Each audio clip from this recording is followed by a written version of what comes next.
Hi, it's Tony, your Pop-Pop's Workshop, and today we are going to show how we turned this piece of maple from a junk piece of maple with a really big hole in it to our first attempt at epoxy and the end results. Some good, some bad, but I salvaged what was a beautiful board that could have ended up in the garbage or scrapped into little pieces and missed all that beauty. So follow along with us and let's see how we did that.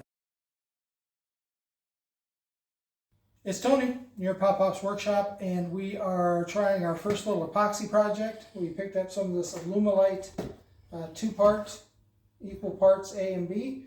We also picked up some black diamond pigment. This is, I'll see it in a second here maybe. I can't read, but it's a black with some metallic looking flakes in there. So Nana picked it out, she helped me pick it out. So, we'll try other colors if this works.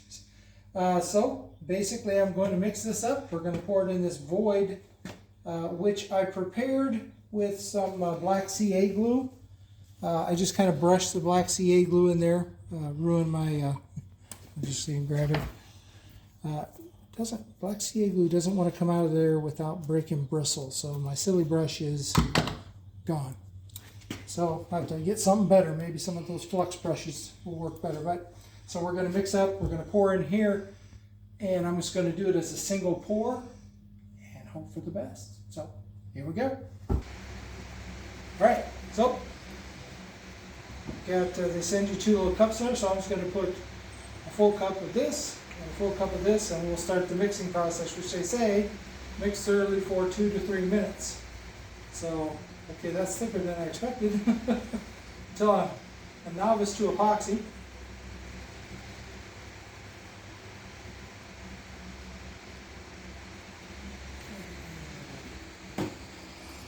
There we go. One of those.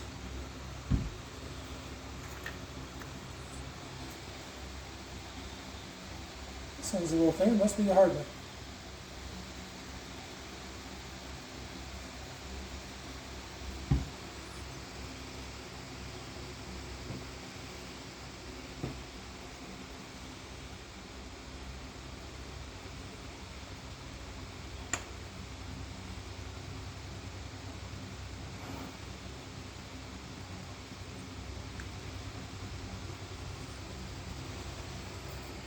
Try to keep those by the right ones. Don't want to mix them in the same cup and have a problem. And then we'll add a little pigment. Tell me if I'm doing it wrong, guys, that I should have added the pigment afterwards. We'll assume I'm doing this okay, but who knows? Oops.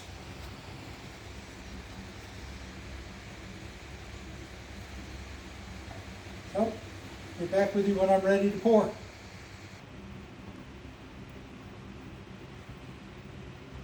Go. All right, so I think I've mixed it thoroughly. We got a fan going for ventilation, so that will help on the stinky factor. And we will pour that in there. I was thinking I might need another one to fill this up, but not sure. I'm sure it's going to seek the lowest level. But that's looking pretty full.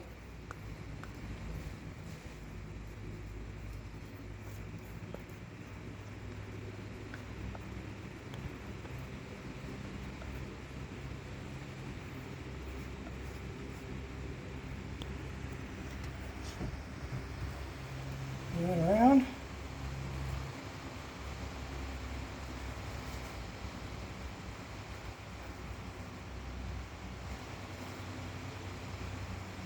All right.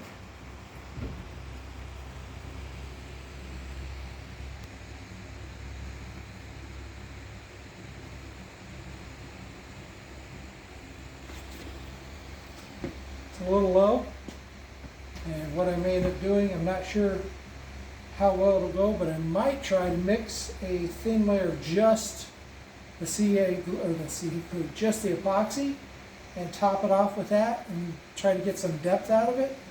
I don't know, it's all a big experiment, but I'll mix up another batch and see if we can't top this off.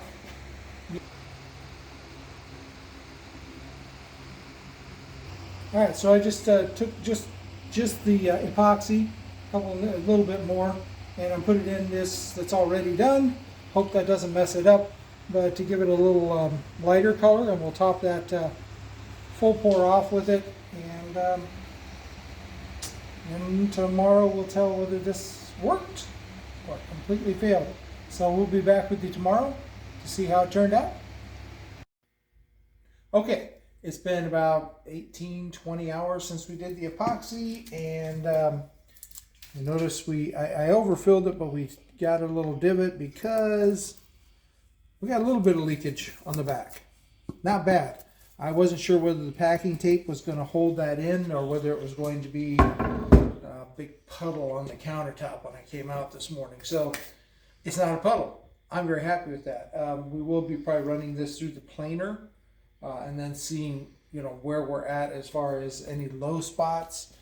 This here is probably in my lowest area, so we will be taking a little bit off, and then we'll see if I need to do a small fill to kind of take care of that. But I'd rather do that than pour a bunch more epoxy in there and then end up planing all that off anyway.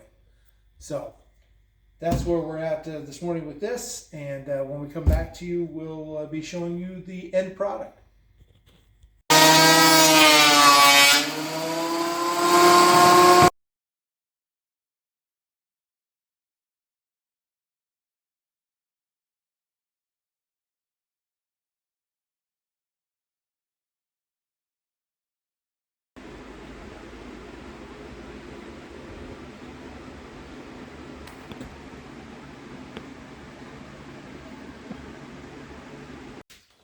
Okay, so that's the process we went through.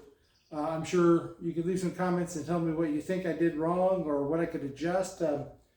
But there's a pretty big hole. It was an old limb that just forced its way out. So I would have lost that, and that is beautiful. So we were able to salvage it. On the back here, I've got what looks like bubbles, but when I look at it, it's actually the metallic flecks that are in the powder that we use to color the epoxy. So it just kind of ended up in a strange oval pattern. I'm not really sure why it did that.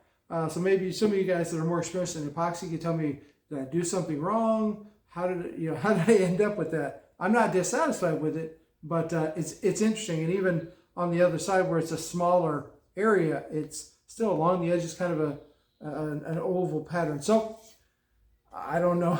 Like I say, first time with epoxy, I haven't got a clue as to why I did that. But again, we salvaged what is a beautiful, beautiful piece of maple into a wonderful charcuterie board that somebody is going to enjoy for years to come in their kitchen or their home. So hopefully you have some advice for me on the process. You enjoyed the video. And if you did, please like, subscribe. Let us know what you think of the channel and what we're doing, if there's anything you'd like to see different. And we appreciate that you took your time to spend with us. We never take that for granted, and we're truly grateful for that. So that was our first epoxy adventure. What adventure are you working on in your shop? Remember, you can do this.